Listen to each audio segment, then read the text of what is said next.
સુરતના વરાછા વિસ્તારમાં આવેલા ધરમનગર વિસ્તારમાં આજે સવારે શાકભાજી વેપારીઓ અને પાલિકા કર્મીઓ વચ્ચે ગરમાગરમીના દ્રશ્યો સામે આવ્યા હતા। મહાનગરપાલિકાના દબાણ ખાતાની ટીમ દ્વારા લારીઓ હટાવવામાં આવી હતી, જેને લઈ ઉગ્ર વિરોધ કરવામાં આવ્યો હતો।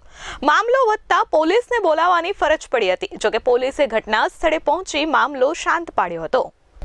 આ અંગે મળતી માહિતી પ્રમાણે સુરતના વરાછા વિસ્તારમાં આવેલા ધરમનગર વિસ્તારમાં આજે સવારે શાકભાજી માર્કેટમાં લારીવાળા અને પાલિકા કર્મીઓ વચ્ચે બબાલ થયાના દ્રશ્યો સામે આવ્યા છે। શાકભાજી માર્કેટ બહાર રોડ પર દબાણ કરી લારીઓ ઊભી રાખવામાં આવતી હોવાની ફરિયાદ અવારનવાર પાલિકાને મળી હોવાથી પાલિકા કર્મીઓ દ્વારા આજે કાર્યવાહી કરવામાં આવી હતી। ત્યારે લારીઓ જપ્ત કરતા પાલિકાના કર્મીઓ અને લારી ચાલકો વચ્ચે બબાલના દ્રશ્યો સામે આવ્યા હતા। શાકભાજીવાળાઓ પોતાની લારી પરત લેવા દબાણ ખાતાના વાહનમાં ચડી ગયા હતા અને બાદમાં બબાલ થઈ હતી। દ્રશ્યોમાં જોવા મળે છે કે જ્યારે સુરત મહાનગરપાલિકાના દબાણ ખાતાની ટીમ લારીઓ ઉંચકી રહી છે, ત્યારે લારીવાળાઓ દોડી આવે છે અને આ લારી ન ઉંચકવા માટે અપીલ કરી રહ્યા છે, પરંતુ દબાણ ખાતાની ટીમ પોતાની કાર્યવાહીમાં અડગ રહે છે। ત્યારે માર્શલો દ્વારા લારીવાળાઓને હટાવવાનો પ્રયત્ન કરવામાં આવે છે, પરંતુ મહિલાઓ દબાણ ખાતાના વાહનમાં ચડી જાય છે અને લારીઓ નીચે ઉતારવા મથામણ કરે છે।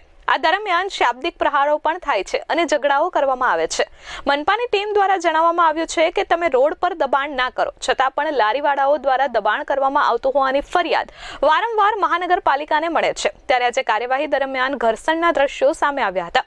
આ દરમિયાન પોલીસે ઘટના સ્થળે પહોંચી મામલો થાળે પાડ્યો હતો, જોકે લારીવાળાઓએ ઘટના અંગે કાપોદ્રા પોલીસ મથકે પહોંચી કાપોદ્રા પોલીસ મથકનો ઘેરાવ કર્યો હતો। મહિલાઓ પર અત્યાચાર થયો હોવાનો અને 7 થી વધુ લોકોને માર મારતા ઈજાઓ થઈ હોવાનો આક્ષેપ કરવામાં આવ્યો હતો। Bureau report S24 news Surat.